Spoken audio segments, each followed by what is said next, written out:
बेंगलुरु में अटल बिहारी वाजपेयी स्टेडियम का उद्घाटन एक महीने पहले हुआ था, जो शहर में लगातार भारी बारिश के बीच क्षतिग्रस्त हो गया था। फिर एक बार बारिश ने कर्नाटक के बुनियादी ढांचे की जर्जर स्थिति को उजागर कर दिया है। लगातार बारिश के बीच स्टेडियम की छत और दीवार का एक हिस्सा गिर गया। HSR लेआउट में 50 करोड़ की लागत से बने स्टेडियम का उद्घाटन 1 मार्च को मुख्यमंत्री बसवराज बोम्मई ने किया था।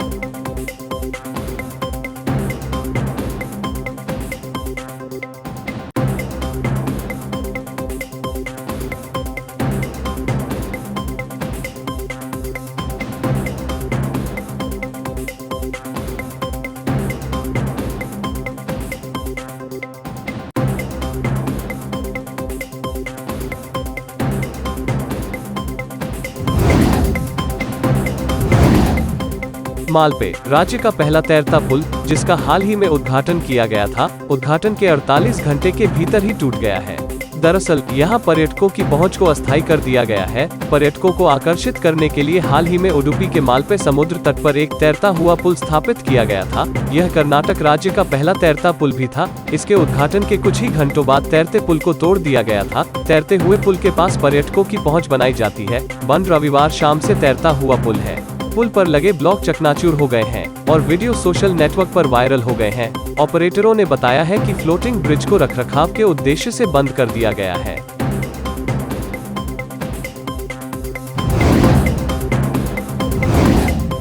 कर्नाटक सरकार ने रविवार को अधिकारियों को निर्देश दिया कि वे देश भर में गर्मी के बीच आग की दुर्घटनाओं को रोकने के लिए राज्य भर के 166 जिला और तालुक के सरकारी अस्पतालों में अग्नि सुरक्षा अंकेक्षण करें। राज्य के स्वास्थ्य विभाग को अंकेक्षण के लिए राज्य अग्निशमन और आपातकालीन सेवा से NOC भी मिली थी। इसके अलावा स्वास्थ्य आयुक्त के सर्कुलर में कहा गया है कि अस्पतालों को राष्ट्रीय आरोग्य अभियान के तहत प्रत्येक को 50,000 रुपए दिए जाएंगे। कर्नाटक हाई कोर्ट ने राउडी हिस्ट्री शीट मैनेजमेंट के लिए जारी किए दिशा निर्देश, जिसे राउडी शीटिंग और राउडी हिस्ट्री शीटिंग पर व्यापक कानून की आवश्यकता है।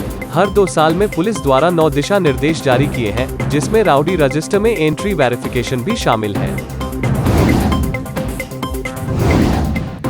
श्री राम सेना प्रमुख प्रमोद मुतालिक द्वारा पूरे कर्नाटक के मंदिरों में हनुमान चालीसा बजाने का आह्वान करने के एक दिन बाद आज सुबह लाउडस्पीकरों पर 5 भक्ति भजन एकता की साजिश के रूप में बजाए गए। श्री राम भजने, हनुमान चालीसा, मंत्र पठन और मंत्र बेंगलुरु, मैसूर, मांड्या, बेलगाम, धारवाड़ और कलबुर्गी सहित राज्य भर के मंदिरों में सुने गए। विधान परिषद में विपक्ष के नेता BK हरिप्रसाद ने उस समय विवाद खड़ा कर दिया जब उन्होंने कहा कि जो लोग अजान के खिलाफ प्रचार कर रहे हैं वो आतंकवादी हैं। हरिप्रसाद ने कहा, जो लोग 2 धर्मों के बीच जहरीले बीज बोने और समाज में अशांति पैदा करने के लिए अभियान शुरू करने में लिप्त हैं, वो आतंकवादी हैं। उन्हें UAPA अधिनियम के प्रावधानों के तहत तुरंत गिरफ्तार किया जाना चाहिए। कर्नाटक भाजपा के प्रदेश अध्यक्ष नलिन कुमार कटील के इस बयान के लिए कि भ्रष्टाचार और आतंकवाद कांग्रेस पार्टी के एजेंडे का हिस्सा थे, उनके खिलाफ कड़ा प्रहार करते हुए KPCC अध्यक्ष DK शिवकुमार ने कहा कि भाजपा नेताओं को भ्रष्टाचार पर विपक्षी कांग्रेस को दोष देने में शर्म आनी चाहिए, क्योंकि उनके चेहरों पर भ्रष्टाचार है। आए दिन सामने आ रहे घोटालों की श्रृंखला से काले पड़ गए हैं। कर्नाटक सुप्रीम कोर्ट पहले ही अजान विवाद पर एक फैसला जारी कर चुका है, जिससे गंभीर नुकसान हो रहा है।